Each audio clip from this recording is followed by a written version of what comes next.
Ahora sí está grabando. Ya. Entonces, estamos hablando de la capa de transporte, que es la que está encargada de establecer la comunicación entre dos puntos, ¿ya? Entre el punto A y el punto B. De ahí es que lleve por nombre este modelo TCP/IP, donde el protocolo IP es quien da el direccionamiento y el protocolo TCP, que es el protocolo de capa 4, ¿cierto? IP es de capa 3. TCP, específicamente, aunque sabemos que en la capa 4 tenemos TCP y UDP, pero específicamente TCP es el protocolo que está encargado de que tus datos lleguen del punto A al punto B. La capa de transporte es la encargada de mover los datos. De ahí su nombre, capa de transporte. Y es por ello también que el modelo de comunicaciones se llama TCP/IP, porque gracias a estos dos protocolos, uno que da el direccionamiento y el otro que está encargado de mover los datos, es que se puede finalmente lograr la comunicación entre el punto A y el punto B, ¿ya? Como les dije, el protocolo IP es el que nos da el direccionamiento, nos dice dónde tenemos que llegar, pero es el protocolo de transporte el que mueve los datos, ¿cierto? Y el que hace que nosotros pasemos esa puerta de entrada para llegar al dispositivo a través de los puertos, que es lo que vamos a conocer más adelante. Iván pregunta, ¿qué significa TCP? TCP viene de Transmission Control Protocol o protocolo de control de transmisión. De ahí viene TCP, ¿ya? De ahí viene el nombre entonces. Hola, hola, hola, ¿me escuchan?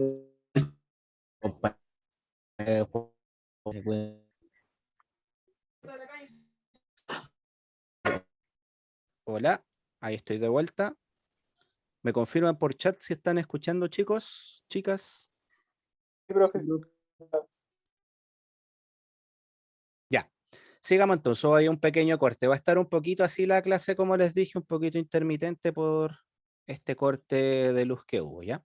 Entonces, TCP, como les decía, protocolo Transmission Control Protocol o protocolo de control de transmisión, ¿ya? Continuemos.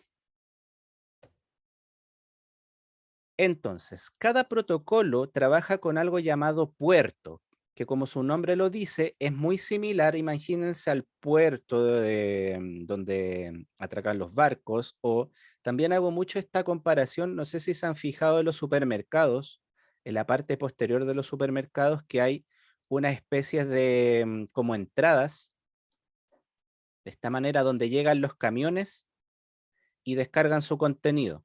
No sé si se han fijado las partes siempre traseras de los supermercados, llega ahí el camión y están los pionetas descargando el contenido a estas, podríamos hacer entradas, que generalmente están con cortinas metálicas, ¿ya?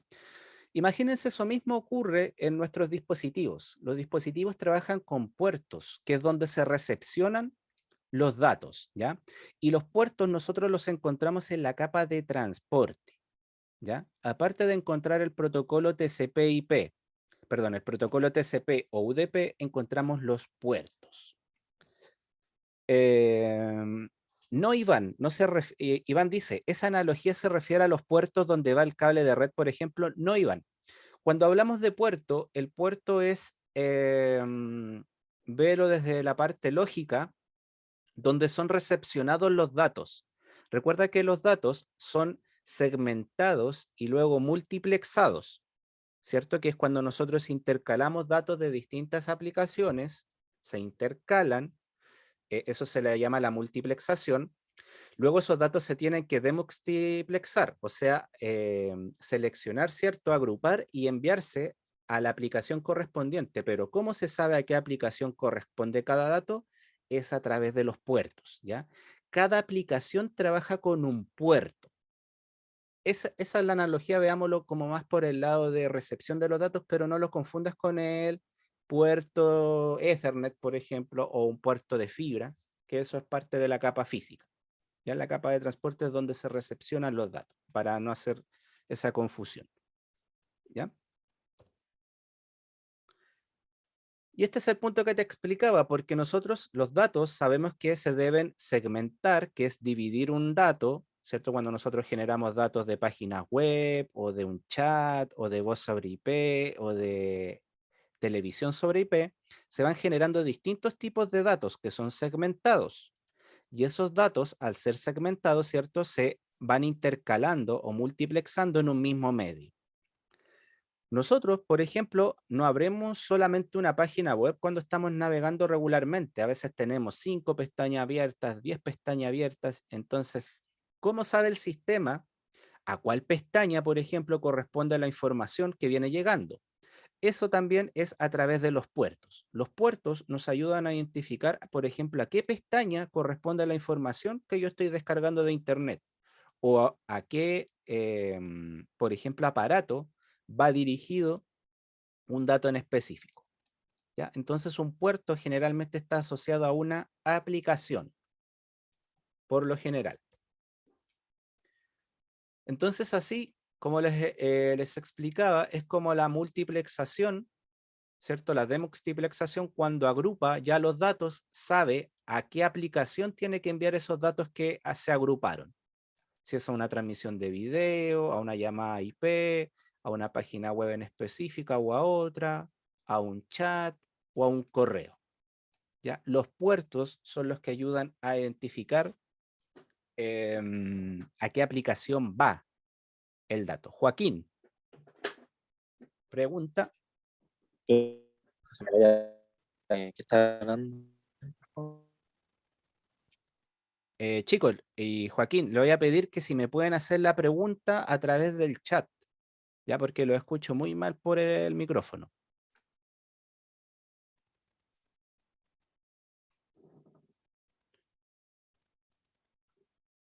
O si necesitan hacer algún comentario también, me lo van haciendo ahí al chat. Yo tengo la pestaña del chat abierto y voy leyendo. Estamos hablando sobre la capa de transporte, Joaquín, ya para que se vaya ahí uniendo al tema. Igualmente la clase está quedando grabada por si acaso. Ya va a quedar grabada, la voy a subir. Apenas llegue el internet, la voy a estar subiendo a la plataforma y se la voy a estar compartiendo, en todo caso. Entonces ya sabemos que la multiplexación, ¿cierto? Es cuando se intercalan muchos datos de distintas aplicaciones. Eso dado gracias a la segmentación, ¿cierto? Que es la división de los datos, ¿ya? ¿Para qué ocurre esto? ¿Por qué existe la segmentación y la multiplexación? Por lo que habíamos explicado, los datos necesitan ser divididos para poder entrar al medio. ¿Esto para qué? ¿Recuerdan para qué se hacía esto? ¿Cuál era el fin de dividir y multiplexar los datos que permitía hacer esto? Que los datos más fluidos. Ya, por ahí alcancé a escuchar para la fluidez, ¿ya? Para no colapsar el medio, como dice Iván. Es para que los datos puedan tener una fluidez y un continuo, digamos, envío, no hay un colapso, ya que si nosotros, por ejemplo, ingresáramos directamente un dato de 100 megas a un medio, eso provocaría un cuello de botella, ¿cierto? Y perderíamos la fluidez, ¿ya? Eso es lo que queremos lograr entonces con la multiplexación y la segmentación. No sé si hay preguntas hasta acá.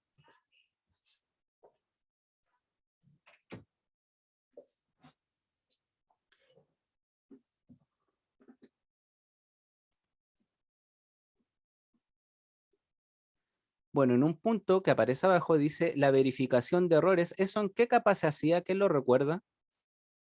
¿Qué capa revisa un campo llamado CRC?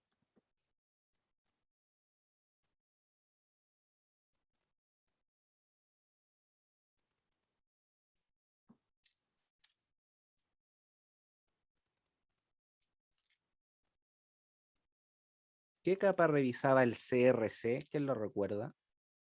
Que hablamos bastante de la verificación de errores.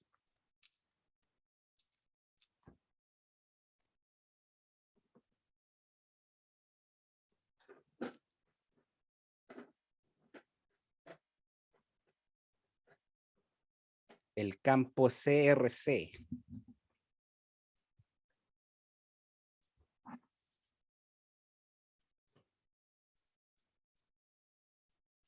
¿Qué es CRC? Cristiano Ronaldo Crack. ¿O no? ¿Quién recuerda que era el CRC?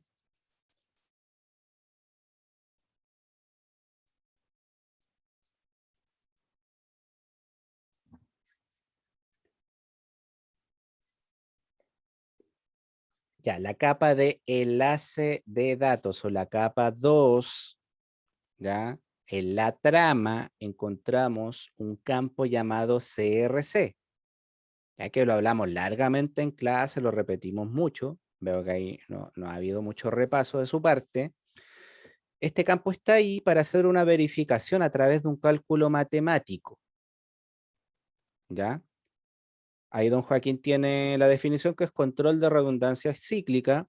Esto lo que permite es verificar si hay errores en los archivos o en los datos durante la transmisión, ¿ya? Y esta verificación se hace generalmente en la capa 2, en la capa de enlace de datos, ¿ya? Ahí era ese datito para ir recordando. Entonces, sabemos que en la capa de transporte tenemos dos protocolos con los cuales podemos trabajar, TCP y UDP.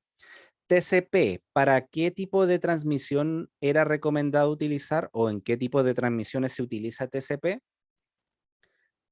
Aparece una palabra clave en la presentación.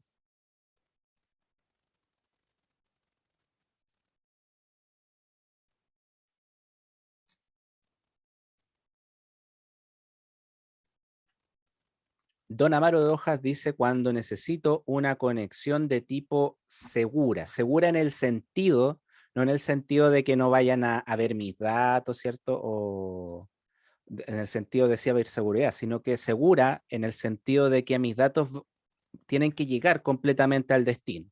En ese sentido de seguridad de la transmisión. A eso se refiere con transmisión segura o confiable, ¿ya? ¿Por qué? Porque TCP lo que hace es agregar un número de secuencia, ¿ya? Y gracias a este número de secuencia, TCP puede saber si falta algún dato de los cuales él segmentó. ¿Por qué? Porque cuando se envía un dato, supongamos que esto es un dato,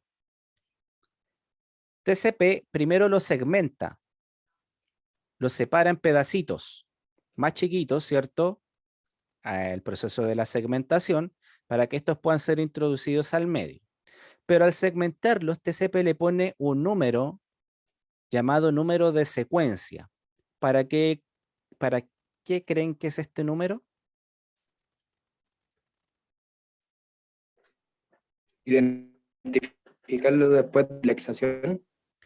Para identificarlos, luego de la demultiplexación y ya en la desegmentación, verificar primero que hayan llegado todos. ¿Por qué? Porque los datos cuando son enviados a través del medio pueden tomar distintas rutas.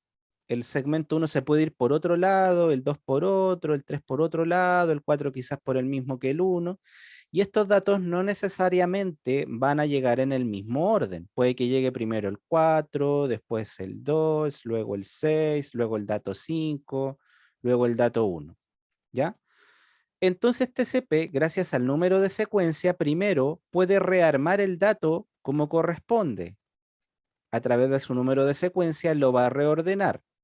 Y además, gracias al número de secuencia, puede saber si es que falta algún dato. Al saber si falta algún dato, TCP puede volver a pedir uno de esos datos a quien está originando, o sea, al origen. Entonces, gracias a esto es que TCP puede hacer que su comunicación sea confiable, ¿ya? Gracias a estos números de secuencia que utiliza TCP. UDP, en cambio, como había dicho Amaro más arriba, es utilizada para la comunicación en vivo, ya que UDP no trabaja con números de secuencia. UDP apenas se va originando un dato, este lo va enviando y el receptor va recibiendo los datos como lleguen, ¿ya? Y sin importar el orden. Esto se utiliza mucho en la comunicación en vivo porque sería muy raro estar rearmando una comunicación en vivo. Imagínense ahora con todos los cortes que vamos teniendo, son microcortes que van pasando, estuviéramos utilizando TCP. La comunicación se volvería muy lenta, ¿cierto? Se estaría rearmando todos los datos para que lleguen íntegra. Entonces sería un poco robótica y un poco lenta la conversación en esta videollamada, por ejemplo. ¿Ya? Entonces, UDP es recomendado para comunicación en vivo porque, como es más rápido, trae menos encabezados, no trabaja con números de secuencia, se pueden recibir, perdón, se pueden recibir con una cierta fluidez. Si en una comunicación en vivo, por ejemplo, se pierde algún dato o no se entendió algo, ¿qué podemos hacer? Por favor, ¿me puede repetir la información? Y nosotros repetimos. Por ejemplo, en una llamada telefónica, en una videollamada, ¿cierto? Que está muy de moda ahora, o en una llamada de voz sobre IP, basta con pedir nuevamente que le repitan el mensaje, ¿cierto? Y se puede subsanar esa pérdida de información.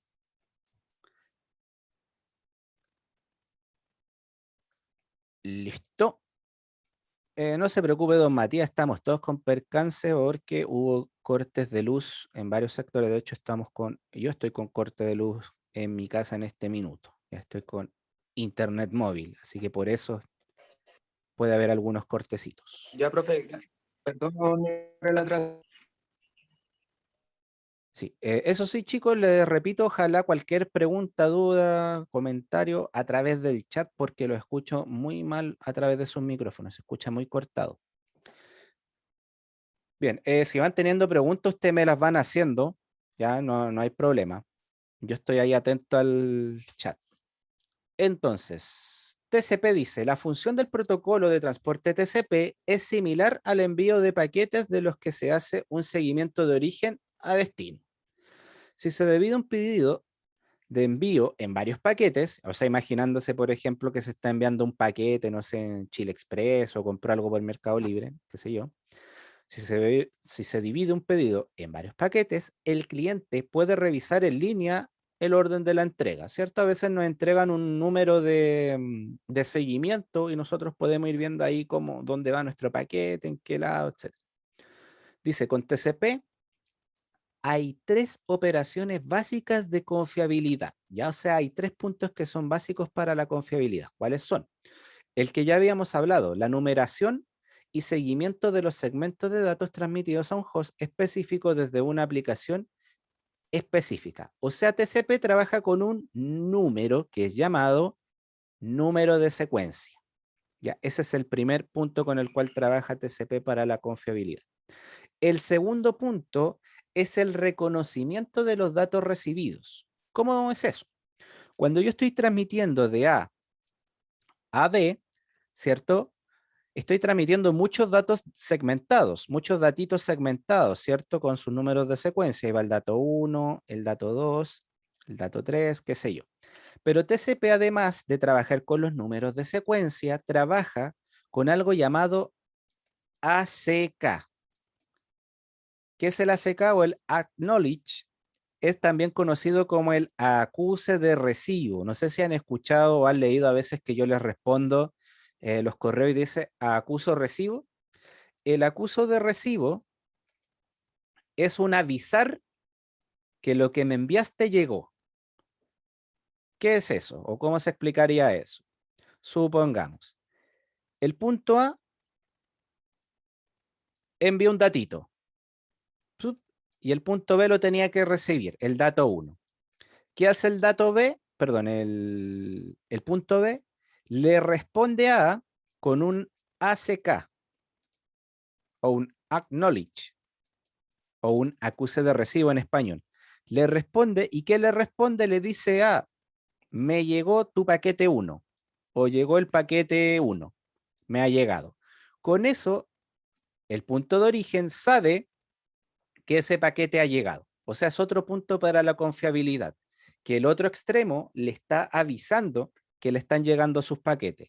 Por ejemplo, si pasa mucho tiempo en que A no recibe un acuse de recibo, el punto A va a asumir que tal paquete no ha llegado o tal dato no ha llegado, por ende, el punto A va a volver a retransmitir ese dato, porque va a asumir que ese dato no ha llegado. ¿Por qué? Porque no le llegó el acuse de recibo. O sea, el punto B no le está avisando, por ejemplo, que llegó el paquete 2 o el dato 2. Ese es otro punto entonces de confiabilidad, que te envía un acuse de recibo, o sea, reconocimiento de los datos.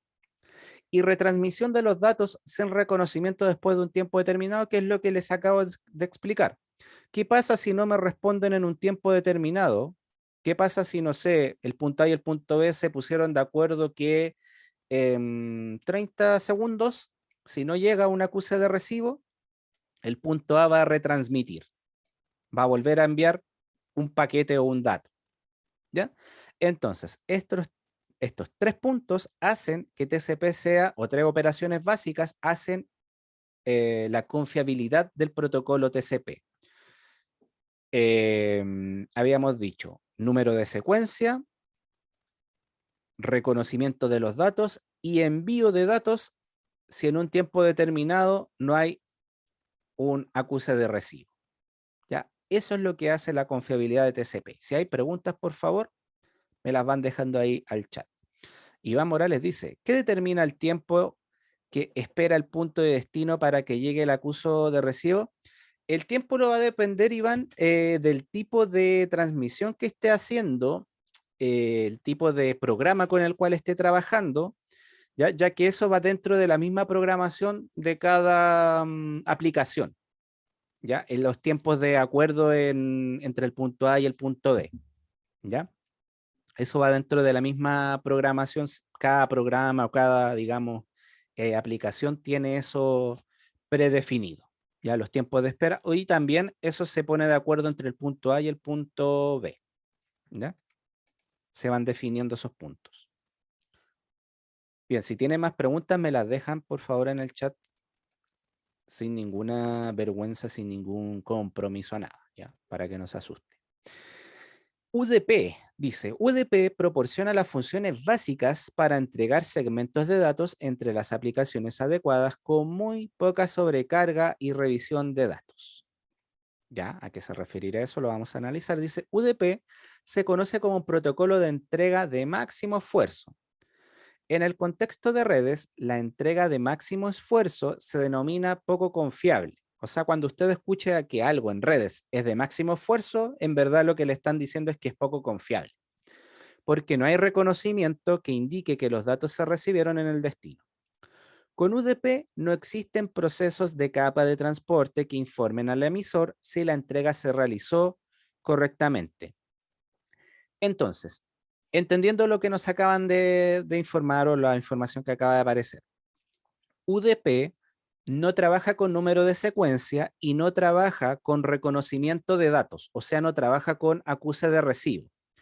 Eso hace que UDP sea más liviano, comillas, en comparación a UDP. Tiene menos información este protocolo, ya porque no trabaja ni con números de secuencia, ni con ACKs o acuses de recibo, ni con estos tiempos de espera para volver a enviar datos. ¿Ya? Por ende, UDP es mucho más ágil en ese sentido. Esa es la ventaja que tiene UDP. Al ser más livianito, ¿cierto? Se logra una fluidez mucho mejor en comparación a TCP, pero obviamente perdiendo toda la confiabilidad que hemos estado hablando en comparación a TCP. UDP recomendado para comunicaciones en vivo, como les decía, por su fluidez y agilidad, ¿ya? Como se muestra acá en la imagen, podemos ver transmisiones en vivo, siempre asociarla a un UDP. Como dice, propiedades del protocolo, es rápido, baja sobrecarga, no requiere reconocimiento de datos, no reenvía datos perdidos. Si un dato se pierde, se pierde. Entrega de datos a medida que llegan. O sea, el dato llegue como llegue, se va mostrando. Por eso no sé si se han dado cuenta a veces que las imágenes como que aparecen, sobre todo en transmisiones en vivo por internet, como que a veces se adelantara, te mostrara cosas de la transmisión del futuro y luego como que se atrasa, o a veces se queda como pegado un ratito, o se mezclan como fotogramas, ¿ya? Eso es porque el protocolo UDP trabaja así, ¿ya? Solo envía, solo recibe. Recibe lo que vaya llegando solamente, ¿ya? No se preocupa en reordenar ni rearmar. Y TCP ya sabemos que es para comunicaciones del tipo confiable, como por ejemplo enviar correos, ver una página web, un chat. Propiedades de TCP es confiable, envía reconocimiento de los datos, los ACK o los acuses de recibo, como quiera llamarle. Se reenvían los datos si hay pérdidas, ¿cierto? Y entrega los datos en orden secuencial. Recuerden que TCP por eso utiliza números de secuencia, porque gracias a esos números de secuencia puede rearmar el dato íntegro, que quede ordenadito de origen.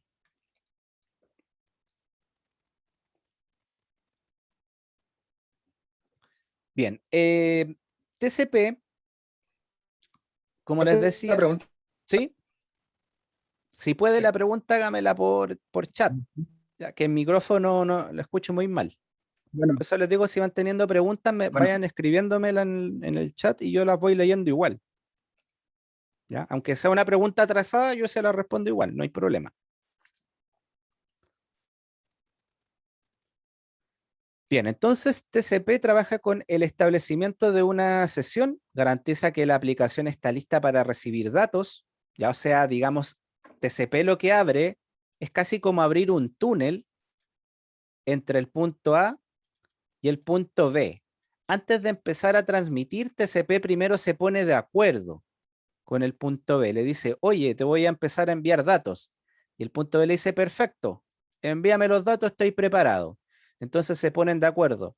A le dice, ¿de cuántos datos te puedo enviar más o menos? ¿En cuántos megas?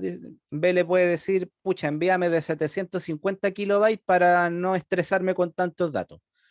Punto A dice, perfecto, entonces te voy a enviar los datitos en ese tamaño para que no te estreses. ¿Ya?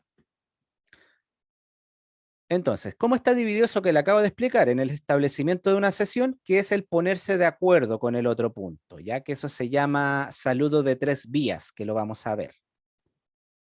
¿Ya? O three ways, ¿ya? Que es un saludo de tres vías, que es donde se establece la sesión, o A le dice a B que van a empezar a conversar. TCP también garantiza la entrega en el mismo orden dado al número de secuencia. La entrega confiable ya sabemos porque al tener el número de secuencia, TCP va a saber si algún dato se pierde y te lo va a poder reenviar. Y el control de flujo, que es lo que les explicaba yo, que garantiza que el receptor pueda procesar los datos recibidos. A no llega y le envía datos segmentados, no sé cómo se le ocurra. Dice, te voy a mandar datos de 3 megas al tiro. No. A o el emisor primero pregunta, le dice más o menos cuánto puede recibir B.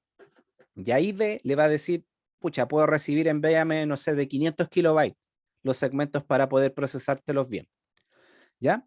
A eso se le llama el control de flujo o también se le llama establecimiento de ventana, ¿ya? Que lo vamos a ver más adelante también. Matías Sangüesa dice, los puertos están especificados para UDP y TCP. Así es, Matías, y los puertos están asociados a aplicaciones. Si ustedes buscan en internet ahora mismo, ponen ahí aplicaciones UDP, le va a aparecer una lista de todas las aplicaciones que trabajan con UDP. Lo mismo si pone aplicaciones para TCP, va a aparecerle una lista de todas las aplicaciones que trabajan con el protocolo TCP. Octavio Rojas, no le entiendo lo que me dice. Dice, considerado es TCP. Si me puede repetir la pregunta, que no la entiendo. Matías dice, ¿y qué pasa si pongo un puerto de UDP para TCP y viceversa? Lo más probable es que la comunicación, el mismo protocolo no te establezca comunicación, no te deje generar la comunicación, ya que estos vienen programados para trabajar en TCP y UDP. Ya lo más probable es que no establezca o no hay un error de comunicación, no pueda, digamos, generar el enlace. Eso va a pasar.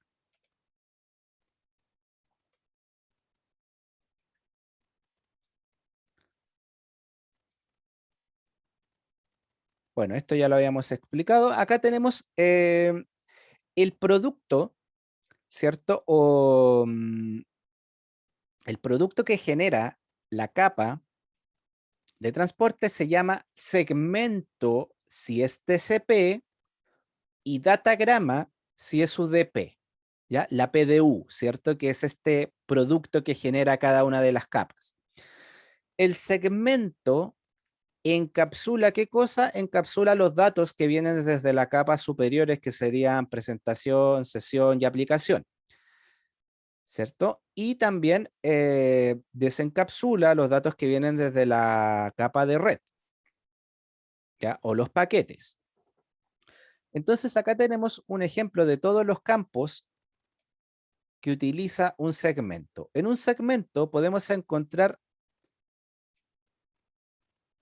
16 bits que son utilizados para identificar el puerto de origen, o sea, el puerto de quien está originando los datos, y tenemos 16 bits más para identificar el puerto de destino, ¿ya? También viene un campo de 32 bits que es para el número de secuencia, ¿ya?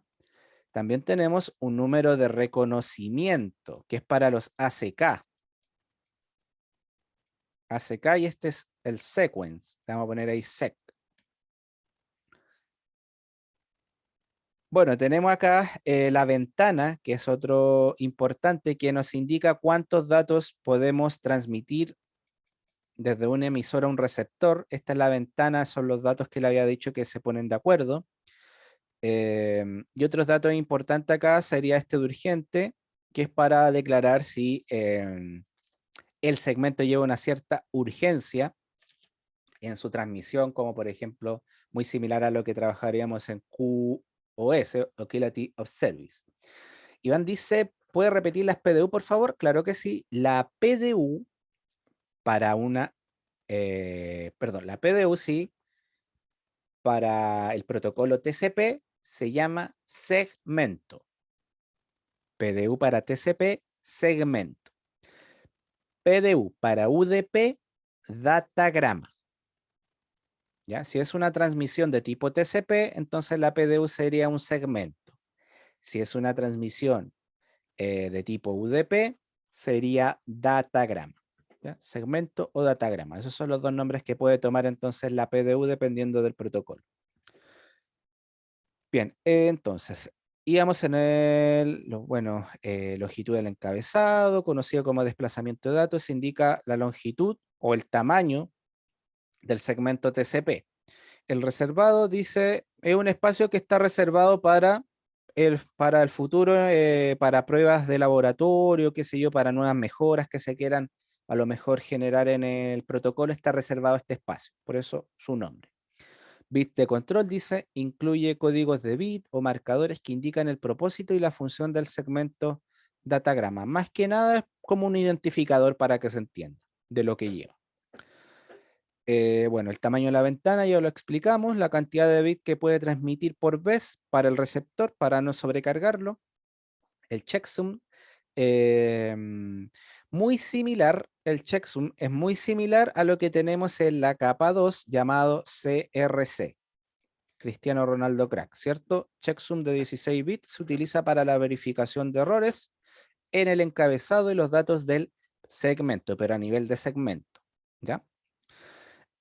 Y el urgente, ¿cierto? Que indica si estos datos deben ser tratados, digamos, de manera, digamos, rápida para que se entienda en su transmisión. Esto se puede lograr con Quality of Service o calidad de servicio. Y fíjense, en comparación, un datagrama, a diferencia de un segmento, tiene muchos menos campos. Solamente tiene el puerto de origen, el puerto de destino, el verificador o checksum y la longitud. ¿Ya? Y los datos que se están transmitiendo. Nada más. 8 bytes en total. En comparación de un datagrama que tiene 20 bytes de solamente información. ¿Ya? De información del segmento. Y a eso habría que sumarle después la información del mismo dato. Entonces, un datagrama, 8 bytes. O sea, en comparación, menos de la mitad de un segmento. ¿Ya? Entonces, como dice, TCP y UDP administran estas diferentes conversaciones. Por ejemplo, yo en mi PC puedo tener un correo electrónico abierto, una página web, un chat, ahora mismo con usted una videollamada. ¿Por qué puedo tener distintas aplicaciones abiertas al mismo tiempo? Es por esto, porque cada aplicación tiene su puertita de entrada específica. No tengo a todas las aplicaciones trabajando en la misma puerta de entrada, ¿ya? Es como imagínense en su casa si vivieran 100 personas y esas 100 personas tuvieran que salir y entrar todas al mismo tiempo por la puerta de entrada. ¿Qué pasaría? Lo más probable es que un colapso. Lo más probable es que sea muy lenta la entrada y la salida, o derechamente queden atrapados en la entrada y la salida y no puedan ni entrar ni salir nadie, ¿ya? Gracias a los puertos, entonces, como cada aplicación tiene un puerto definido, un puerto conocido, es que, ¿cierto? Puedo tener yo distintas aplicaciones abiertas al mismo tiempo. Es que nosotros podemos tener abierto, no sé, el WhatsApp, 2 páginas web, ahora mismo esta videollamada, un chat por ahí, qué sé yo, un juego a lo mejor ahora mismo están ahí jugando y viendo la clase, qué sé yo. Todo eso se logra gracias a los puertos. Cada aplicación tiene una puertita de entrada para llegar o pasar a la capa de aplicación. Entonces, como dice TCP y UDP, administran estas diferentes conversaciones simultáneas por medio de campos de encabezado que pueden identificar de manera exclusiva estas aplicaciones.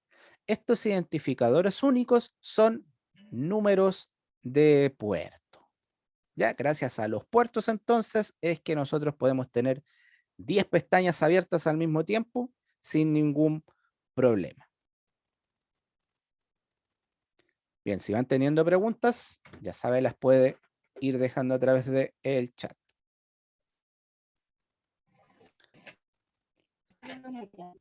Entonces, como les decía, cada protocolo tiene asignado un número de puerto. Número de puerto. Está asociado a un número de puerto un protocolo generalmente. Protocolos más conocidos, por ejemplo, el POP3 es un protocolo de correo electrónico que tiene asociado el puerto 110. Ese es su número.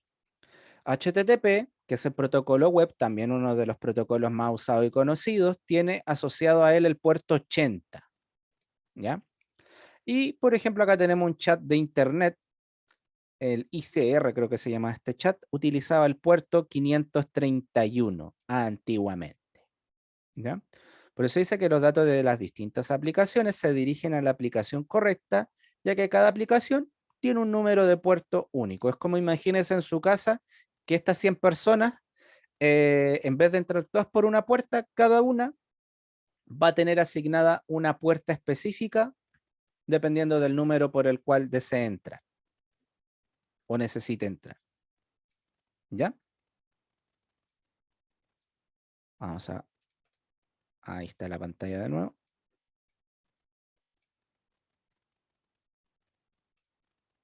Ahí volvió. Ya, entonces, la capa de transporte trabaja con un puerto de origen y con un puerto de destino, así como las direcciones IP también tienen una IP de origen y una IP de destino, ¿cierto? O existen la capa 2, la MAC de origen y la MAC de destino.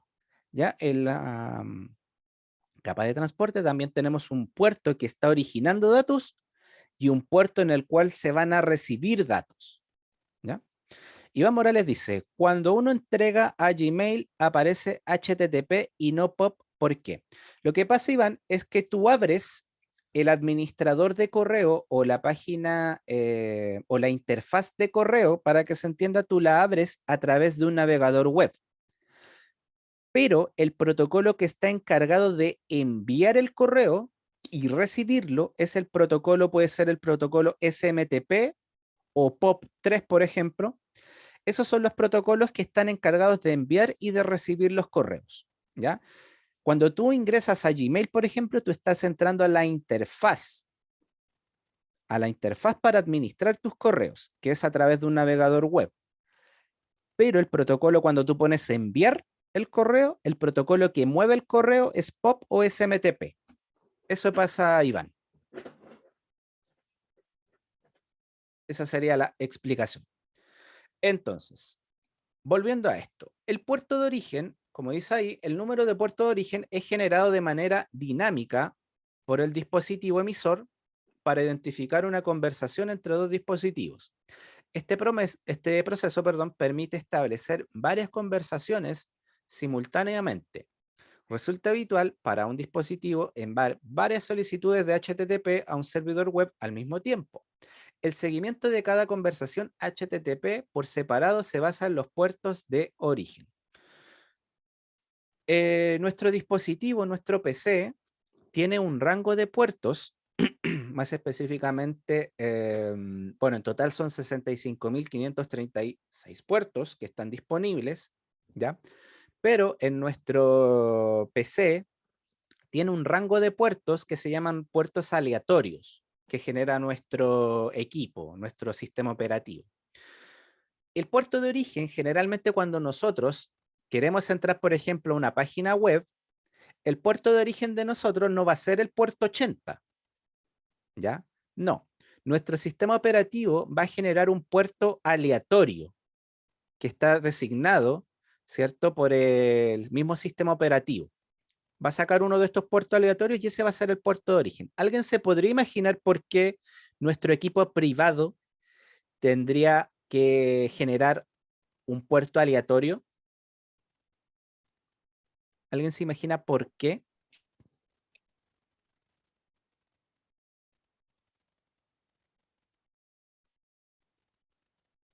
Muy bien, don Matías, muy bien, don Benjamín. Por ataques y por seguridad. Imagínense que si nosotros estamos ingresando a una página web, ¿cierto? Yo les dije que para ingresar a una página web o descargar una página web, el puerto es conocido. ¿Cuál era el puerto?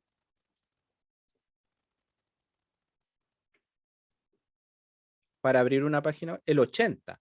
Entonces, como es un puerto conocido, si nosotros dejáramos que nuestro equipo privado abriera el puerto 80 para abrir otra página web que está en otro servidor que tiene el puerto 80, si viene un atacante, el atacante fácilmente va a decir, ah, se abrió el puerto 80. Imaginen el puerto igual a la puerta de su casa. Mientras tú estás transmitiendo datos en un puerto, ese puerto está abierto, ¿ya? Está abierto, es como que obviamente tú para meter algo a tu casa tienes que abrir la puerta. Entonces, mientras la puerta está abierta, tú estás expuesto a que alguien pueda entrar por esa puerta. Es por ello que no se utiliza el mismo puerto de la aplicación que uno está utilizando. En este caso, el ejemplo era un servidor web, ¿cierto? En nuestro equipo, nosotros por lógica deberíamos pensar, ah, tengo abierto el puerto 80 porque estoy descargando una página, pero no. La primera razón es por seguridad, ¿ya? No es conveniente tener el mismo puerto abierto y hay otra razón más. ¿Cuál sería esa segunda razón que está explicada ahí también?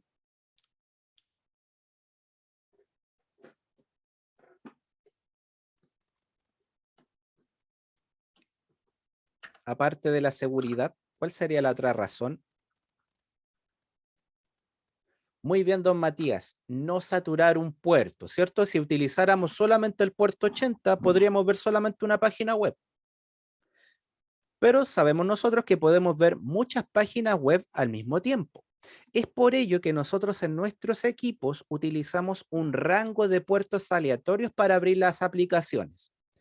Cuando nosotros hacemos la petición a un servidor, ese servidor que nos está ofreciendo la aplicación es el que tiene abierto un puerto conocido, como el puerto 80 o el puerto 110.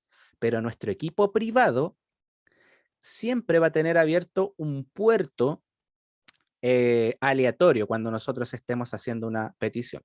Distinto es que si nuestro equipo nosotros los volviésemos un servidor. Por ejemplo, si yo quiero hacer que mi PC sea un servidor web o mi laptop, qué sé yo, en ese caso yo tendría que abrir en mi equipo el puerto 80 porque estoy ofreciendo un servicio, pues, o sea, quiero que la gente o los usuarios entren a mi equipo. Pero en un caso de privado, en este caso como nosotros queremos acceder privadamente a los datos de un sitio, es que nuestro sistema operativo genera un puerto de origen aleatorio. Eso por un tema de seguridad y también por el tema de no saturar un puerto, de tener varias puertas abiertas para que nosotros tengamos acceso a distintos datos de programa. Y el puerto de destino, como dice acá, el cliente coloca un número de puerto de destino en el segmento para informar al servidor de destino el servicio solicitado. Por ejemplo, cuando un cliente especifica el puerto 80 en el puerto de destino, el servidor que recibe el mensaje sabe que se solicitan servicios web. ¿Ya? O sea, por ejemplo, que cuando se pone una IP y el puerto 80 se sabe que cuando estoy queriendo ingresar a esa IP en específico, quiero ver la información que me está entregando el puerto 80. Quiero entrar por esa puertita. Y esa puertita, el puerto 80 que me entrega, información de páginas web, para que se vaya entendiendo. Dice, el servidor que recibe el mensaje sabe que le solicitan servicios web. Un servidor puede ofrecer más de un servicio de manera simultánea. Por ejemplo, servicio web en el puerto 80 al mismo tiempo que ofrece el establecimiento de una conexión FTP en el puerto 21. O sea, recuerden, un servidor puede ofrecer más de un servicio a la vez. No necesariamente un servidor puede tener solamente servicio web o solamente servicios, por ejemplo, de DHCP o servicios de correo. Eso va a depender de la capacidad del servidor, cuántos servicios te pueda dar al mismo tiempo, porque el puerto es lo que va a definir perdón, qué servicios puede entregar. Iván Morales dice, ¿qué determina el número que tiene cada puerto? Es una lista, Iván, que existe, que se llaman puertos bien conocidos, se le denomina. La vamos a ver más adelante, viene en la presentación, ¿ya? Que ya están predefinidos esos puertos, ya existen. Y existen otros rangos, como te dije yo, que están abiertos, que pueden ser utilizados. Pares de socket. ¿Qué es el par de socket? Dice, un socket de cliente puede ser parecido a esto, donde 1099 representa el número de puerto de origen, como se ve acá. Por ejemplo, aquí tenemos una IP versión 4, la 192.168.1.15.2.1099. Por ejemplo, cuando yo anoto un par de socket o un socket también como se le denomina, estoy dando la dirección IP y el socket o el puerto, ¿ya? Dice, el socket en un servidor web podría ser el siguiente, el 192.168.1.7.2.80. Estoy diciendo el socket, lo que te dice la dirección IP y el puerto al cual quieres acceder. Juntos, estos dos sockets se combinan para formar un par de sockets. ¿Y qué es el par de sockets? Puede ser el origen y el destino. O sea, del origen podríamos suponer que el 192.168.1.5 con puerto 2.1099 quiere acceder a la información web del servidor 192.168.1.7.2.80. Este conjunto se le denomina par de socket, que sería la IP y el puerto de origen y la IP y el puerto de destino. Los sockets permiten que los diversos procesos que se ejecutan en un cliente se distingan entre sí. También permiten la diferenciación de diferentes conexiones en un proceso de servidor. O sea, gracias a que existen los pares de socket, es que nuestros PC no se marean. Gracias a esto, nuestro PC puede darse cuenta que tiene abierto nosotros tenemos muchas conexiones abiertas al mismo tiempo, incluso nuestros celulares, y gracias a estos pares de socket es que nuestro PC o nuestro equipo sabe a dónde tiene que llegar la información, de dónde viene y para dónde va. ¿Gracias a qué? A los pares de socket. ¿Ya? Por eso es que, por ejemplo, acá este PC tiene abierta una comunicación por FTP y otra por web. Ya tiene dos pares de socket abiertos y no hay problema. Ahora, lo que preguntaba Iván, existen rangos, ¿cierto? Que ya están definidos. Como les dije, existe 65.536 puertos disponibles. Entre los que van del 0 al 1023, tenemos los puertos denominados bien conocidos. Del 1024 al 49.151 están los puertos registrados. Y del 49.152 al 65.535 están los puertos privados y o dinámicos, que son los que yo les comentaba, que generan nuestro sistema operativo, ¿cierto? Para crear la conexión de origen. Entonces, como la pregunta que me hacían, los puertos conocidos van del 0 al 1023, dice, estos números se reservan para servicios y aplicaciones. Por lo general, se utilizan para aplicaciones como navegadores web, clientes de correo y clientes de acceso remoto.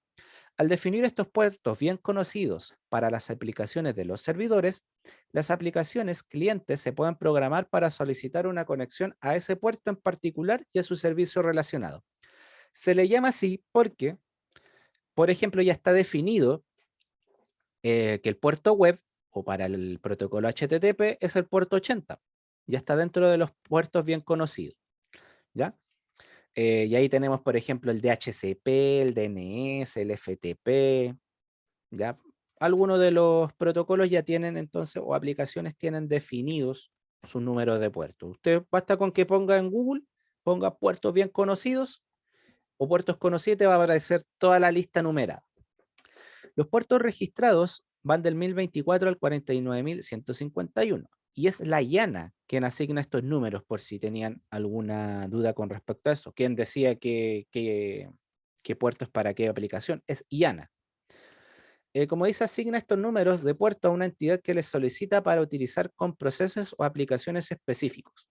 Principalmente estos procesos son aplicaciones individuales que el usuario elige instalar en lugar de aplicaciones comunes que recibirá un número de puerto bien conocido. Por ejemplo, Cisco ha registrado el puerto 1985 para su proceso Hot Standby Routing Protocol, que es un protocolo que utiliza Cisco en sus routers, ya que son routers de reserva.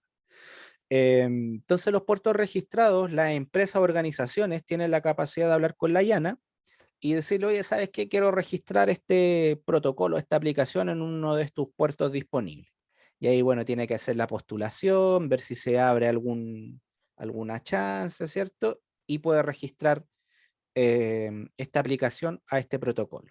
Y los puertos dinámicos, entonces, como dice ahí, puertos efímeros, dice que usualmente el sistema operativo del cliente, o sea, imagínense su sistema operativo, su equipo, lo asigna de forma dinámica cuando se inicia una conexión a un servicio, ¿ya?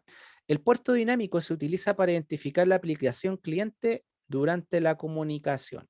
Nosotros generamos estos puertos, o nuestro sistema operativo toma uno de estos puertos que están dentro de este rango que usted ve en pantalla. Nota, algunos sistemas operativos clientes pueden utilizar números de puerto registrados en lugar de números de puerto dinámicos para asignar los puertos de origen, ¿ya? Puede darse en algunas distribuciones de Linux eso, pero por lo general siempre se utilizan los de el rango privado, ¿ya? Y acá tenemos un extracto de algunos puertos bien conocidos y si trabaja con TCP o UDP. Tenemos el puerto 20 que está asociado a FTP. Tenemos SSH, recuerdan que habíamos hablado de SSH, es el seguro que utiliza el puerto 22 y trabaja con TCP. Por ejemplo, acá abajo tenemos DHCP que trabaja con UDP en el puerto 67. Y así, por ejemplo, tenemos el puerto 80, ¿cierto? Que es el más conocido. El puerto POP3 que es de correo. El IMAP, el SNMP, que también es de correo, y el HTTPS, que es para conexión segura, que utiliza el puerto 443 en TCP también. Y con el comando netstat, usted puede verificar cuáles son sus pares de socket abiertos, ¿ya? En este caso, el par de socket lo podemos ver que aparece con el nombre del equipo. Dice quién, pese a que puede ser el nombre del usuario, pero también puede aparecer con la dirección IP, ¿ya? Y acá vemos el puerto donde dice address. Local address sería el par de socket de origen y acá tenemos el par de socket de destino. Que si se fijan, no aparece el número, no aparece el número de puerto, sino que aparece el nombre de la aplicación. Por ejemplo, aparece HTTP en vez de aparecer 80, que eso también se podría dar. Y también podría aparecer en vez de en una IP, podría aparecer el nombre de dominio. Por ejemplo, abajo aparece www.cisco.com, que sería el nombre de dominio, y HTTP, que sería el puerto 80. ¿Ya? Y en estado dice establecido, establishes, que se está generando la comunicación. Si tiene la oportunidad, el comando se llama netstat. Voy a ver si lo puedo compartir acá.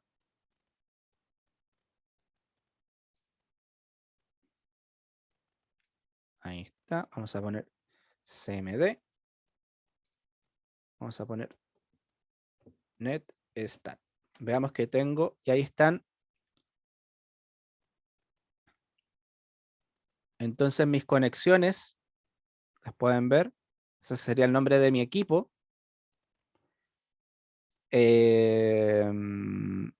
Aquí están apareciendo mis conexiones. Estas deben ser las páginas web que debo tener abiertas. Ahí está HTTP. Ahí están mis pares de socket. Ahí veo que hay una cerrada ya. Hay 3 establecidas, una se cerró, ahí hay otra abierta y ahí van apareciendo. Entonces usted puede ver qué sesiones tiene establecidas en su equipo, si están en TCP o en UDP. ¿Ya? Por ahí debiese aparecer la UDP de... Profe, ¿Sí? ¿eso sería como de la abierta? El PC Oh, te escucho muy mal. Si me puede hacer la pregunta por chat mejor. Iván dice, eso es para ver en qué puerto tiene comunicación el PC. Iván, el comando netstat es para ver cuáles pares de socket o cuáles comunicaciones tienes abierto en tu equipo. Ya, por ejemplo, yo tengo todas estas comunicaciones abiertas en TCP,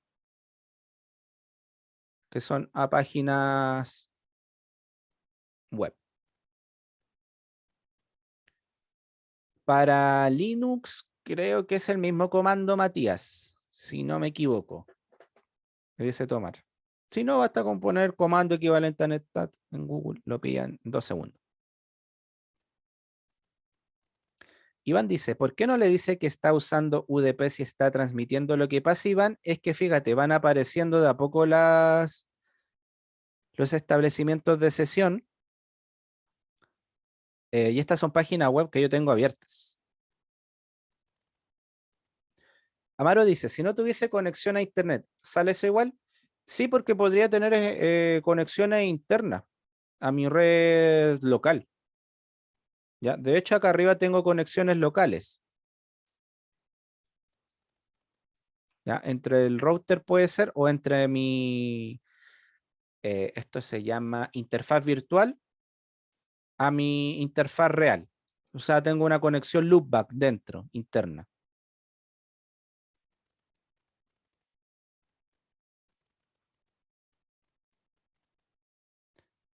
Estas son internas.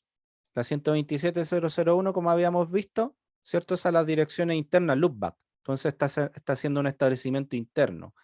Y acá podemos ver de la 192 hacia abajo, esta sería mi dirección IP. Estoy viendo todas las conexiones. ¿Ya? Aquí aparecen varias porque yo estoy desde el celular conectado.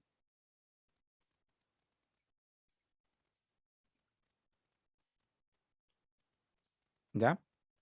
Entonces ahí hay un pequeño filtro. Y todavía van a seguir apareciendo y apareciendo más. Pero ahí ustedes pueden hacer la prueba en su PC.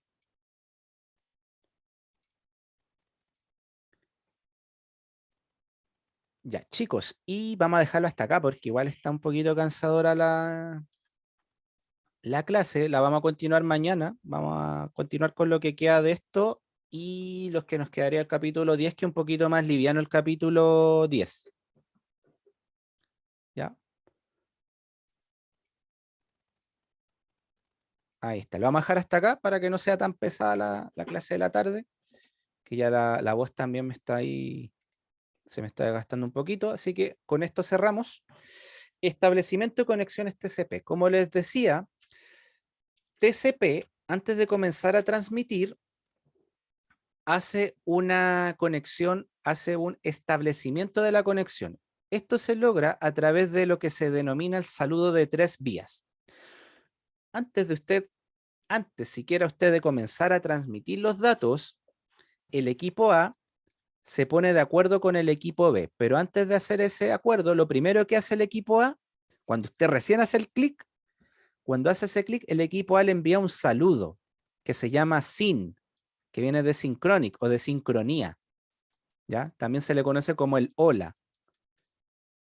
le envía un hola, que es como para decirle, oye, te voy a empezar a hablar.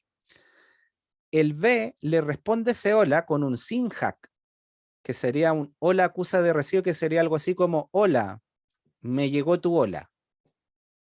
¿Ya? Un poquito tonto, pero el cómo se explica, pero concretamente está pasando eso. El B le está diciendo, hola, me llegó tu hola.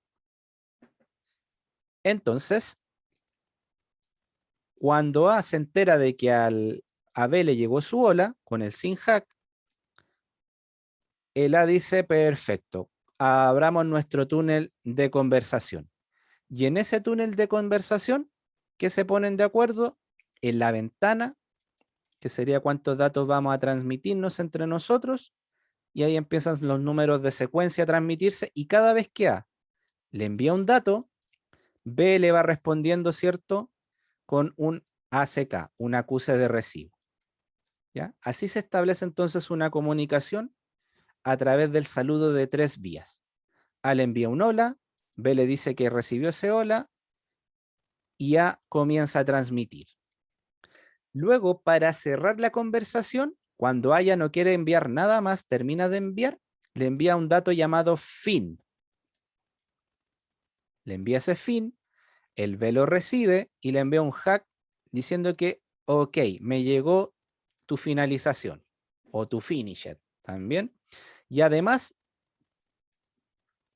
el receptor le envía otro dato llamado un fin también.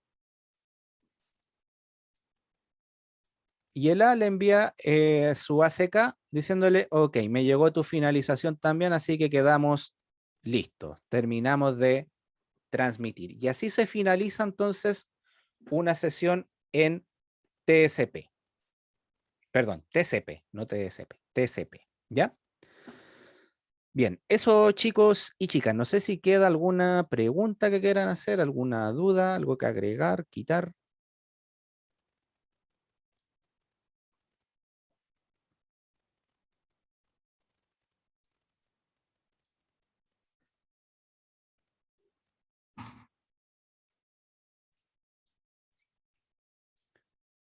Nada. Iván dice, la próxima clase vamos a terminar CSN1, así espero Iván, espero que eso así sea mañana, 4 de la tarde, espero que terminemos con lo que nos queda de este capítulo 9 y con lo que queda del capítulo 10, que es más cortito, más liviano en ese sentido, y ya le demos la finalización a lo que sería CCNA 1 para poder habilitarle las pruebas este viernes, del viernes hasta el domingo, para que puedan terminar. Y ya el segundo semestre empecemos de lleno con lo que sería el CCNA 2, ¿ya? Y podamos ahí ya nivelarlo un poquito y no perder tanta materia que nos ha hecho perder esta pandemia. Ya, bien chicos y chicas, si queda alguna duda, esta clase está grabada, apenas llegue la luz, llegue internet, voy a subirla al canal y se la voy a estar compartiendo al grupo de WhatsApp. ¿Ya? Como les digo, mañana vamos a terminar de ver lo poquito que nos queda de este capítulo y vamos a comenzar ya al capítulo 10. Bien, eso sería entonces todo de mi parte, chicos y chicas. Espero que estén muy bien, que tengan una excelente tarde, coman sopaipillas que está lloviendo y nos vemos mañana entonces para terminar con el CCNA 1 de una vez por todas. Que estén muy bien, cuídense. Chau, chau. Chao, profe. Que esté bien. Buena tarde para todos. Chau, chau. Tomen agüita, coman sopaipillas. Chau, chau.